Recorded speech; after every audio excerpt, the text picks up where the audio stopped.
Hello বন্ধুরা, সবাই কেমন আছো? আশা করি সবাই ভালো আছো আর আমরাও খুব ভালো আছি। আমি একটু মাঝখানে জ্বরে পড়েছিলাম, একটু শরীরটা খারাপ ছিল, এখন ঠিকই আছি। মোটামুটি গলাটা এখনও ধরে আছে, তোমরা ভয়েসে বুঝতেই পারছো। আর আজকে ছিল রবিবার, মিষ্টির বাবা সকাল থেকে টিফিন খেয়ে আগে বাজারে চলে গেছিলো। আর বাজার থেকে নিয়ে এসছে এই যে কাঁকড়া। ওদের বাপ বেটির যে কী কাঁকড়া পছন্দ, আমার অতটা প্রিয় না। আগের বারের মাছগুলোও আছে, রুই মাছ, সেগুলোই আমি খাবো।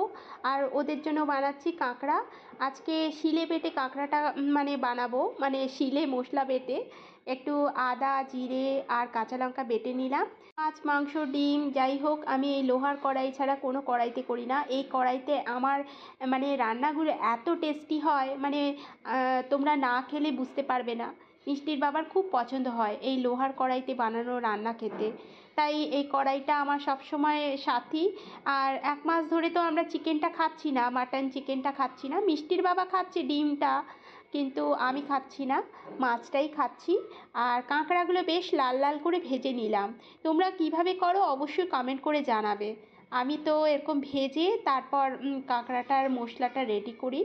আগে কাঁকড়াটা ভেজে নিলাম, আর এখন গোটা জিরে আর পেঁয়াজ আলু ডুমো ডুমো করে আলু দিয়ে এবার বেশ ভালো করে কষাবো। বেশ লাল লাল করে ভেজে নিয়েছিলাম, তারপর রসুন দিয়ে দিলাম। এবার টমেটো আর কাঁচা লঙ্কাও কেটে রেখেছি দিয়ে দিচ্ছি। আর নুনটা তো প্রথমেই দিলাম পেঁয়াজের সঙ্গে, আর পরে লাগলে দেব। আর জিরে আদা বাটা আর গরম মশলা যে বেটেছিলাম সেটাও দিয়ে দিলাম। হলুদ দিলাম, একটু লঙ্কা গুঁড়ো, কাশ্মীরি লঙ্কা গুঁড়ো, আর একটু ধনে গুঁড়োও দিয়েছিলাম, সেটা স্কিপ হয়ে গেছে। যাই হোক, এবার মশলাটা বেশ কষানো হয়ে গেছে। এবার কাঁকড়াগুলো দিয়ে বেশ আরেকটু কষাবো, দিয়ে গরম জল দিয়ে দেবো। আজকে একটু ঝোল ঝোল রাখবো, কারণ ডাল বানাইনি। মিষ্টির বাবা এখন ডিউটিও যাবে, তাড়াহুড়ো আছে। আর এইটা করব, আর একটু বিটরুট ভাজবো, কুড়ে রেখেছি। যাই হোক, তরকারিটা হয়ে গেছে, আর খেতেও না দারুণ হয়েছিল। মিষ্টির বাবাকে একটু বললাম ক্যামেরাটা ধরো, কারণ আমি ওই স্ট্যান্ডটা নিয়ে না এধার ওধার হতে অনেক বিরক্ত লাগে। তোমাদের কেমন লাগে অবশ্যই জানিও। একটা ভিডিও তৈরি করা কত যে কষ্টের, সেটা একমাত্র একজন ক্রিয়েটাররাই বোঝে। যাই হোক, আর আমাদের তো কষ্ট করতেই হবে। হয়ে গেছে তরকারিটা, বেশ ভালো হয়েছে তরকারিটা খেতে। একটু ঝোল ঝোল রেখেছিলাম। চলো, ওইদিকে বিটরুট ভাজাটাও করে নিয়েছিলাম।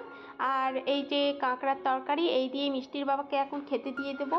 ওর তো এখন ডিউটি যাবে, ওই জন্য ওকে দিয়ে দেবো।